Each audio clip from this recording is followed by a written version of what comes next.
Let me show you how to add your passport to your iPhone wallet.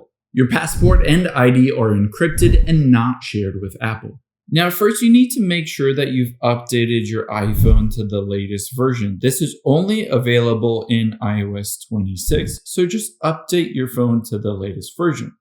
After we've done that, we need to navigate to the Wallet app. So just swipe around to find it, or you can always just search for the Wallet app to open it up.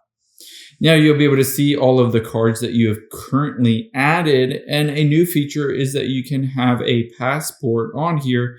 It says driver's license and ID cards. Of course, you can add your own driver's license card if you're in one of these states.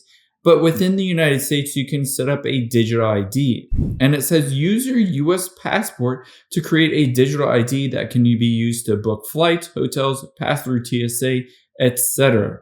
So all you need to do is hit continue here, and you'll see it pops up with the camera.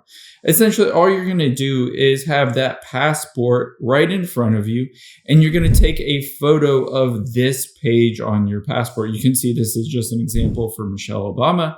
But essentially just point your passport right in front of the camera and it will take a photo of that passport. And by going through this process, you'll set up that new digital ID. Again, you'll be able to use all of these different things through TSA, flying, etc.